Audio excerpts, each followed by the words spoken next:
Every mental image you've ever built of your future has a fatal flaw. You're watching yourself from the outside, like a movie, a camera floating somewhere behind your own head. And that single shift in perspective, that gap between being in the scene and watching the scene, is the difference between a wish and an experience your body believes already happened. You've done visualization before. Maybe you sat down, closed your eyes, and pictured the version of you who has what you want. The house, the relationship, the bank account. You saw that future self walking through rooms, smiling, living the life. And it felt good for a few minutes. Then you opened your eyes and nothing had changed. The feeling faded before you finished your coffee. The problem was never your desire. The problem was the camera angle. When you watch yourself from the outside, third person, like a spectator, your brain categorizes that image the same way it categorizes a movie scene. Entertainment, fiction, something happening to someone else. Your body stays relaxed in the chair, emotionally detached, because as far as your deeper processing is concerned, you're observing a stranger's life. A stranger who happens to look like you. Neville Goddard taught this distinction decades ago, and modern research in mental rehearsal has quietly confirmed the mechanism. Goddard's instruction was specific to the point of being surgical. Enter the scene, see through your own eyes, touch surfaces with your own hands, hear sounds arriving at your own ears. He called it sleeping in the wish fulfilled. And the sleeping part mattered, the state between waking and rest, where the boundary between constructed experience and lived experience gets dangerously thin. So what actually shifts when you move the camera inside? Your brain stops filing the image under observed and starts filing it under experienced. The encoding changes. Memory researchers have documented this for decades. First-person memories carry spatial orientation, body position, emotional texture. Third-person memories carry judgment, evaluation, distance. When you visualize from inside the scene, you're writing directly into the part of your mind that shapes identity. You're telling the deepest layer of yourself, I was there, this is mine. Think about a memory you trust completely. Your last birthday, a conversation that meant something, the texture of a specific morning. Notice, you remember it from inside. You see the room from where you stood. You feel the weight of whatever was in your hands. That's first-person encoding. Your mind treats it as real because the sensory signature matches reality's format. Now think about a memory that feels distant, something someone told you about, or a moment you've replayed so many times it's become cinematic. You see yourself from the outside, hair, clothes, posture, details you couldn't have seen from your own eyes. That's a constructed image. Your mind knows the difference. It always knows. This is where visualization practice fails for most people. They build gorgeous third-person movies, detailed, vivid, emotionally appealing, and their deeper mind watches politely and files the whole thing under fantasy. The conscious mind feels inspired, the subconscious mind feels nothing. Goddard's technique demands something harder. You have to abandon the overview, stop directing the movie, and climb into the actor's body. If you're visualizing a conversation where someone congratulates you, you see their face from your eye level. You feel your own mouth forming a smile. You hear their voice arriving from a specific direction in space. The room has a temperature. Your feet have weight on the floor.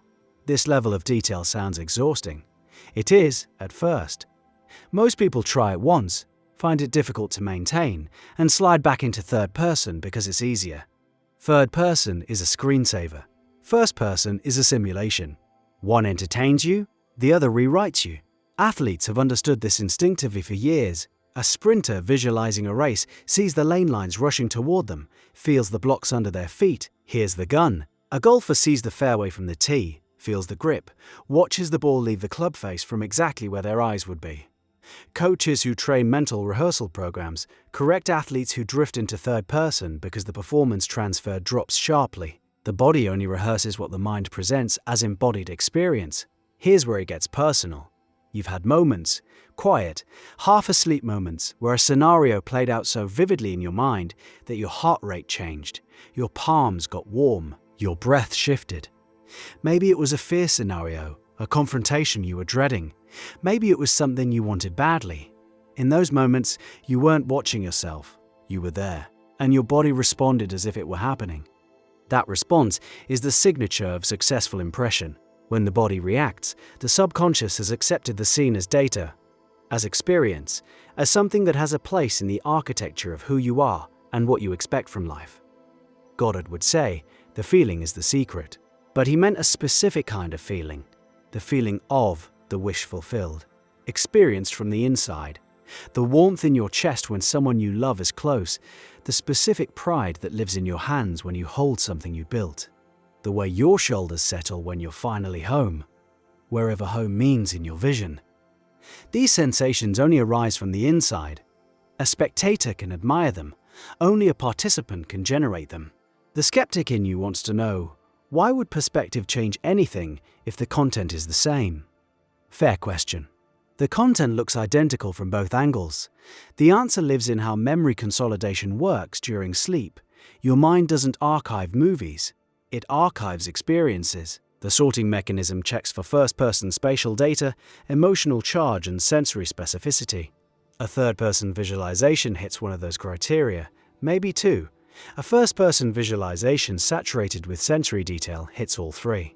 It passes the filter. It enters the archive alongside your real memories. And once it's there, it begins shaping expectation the same way any lived experience shapes expectation. Your expectations run everything. What you expect to find, you look for. What you look for, you notice. What you notice, you act on. The chain from expectation to manifestation has nothing mystical in its individual links. Each step is a documented feature of selective attention and confirmation bias.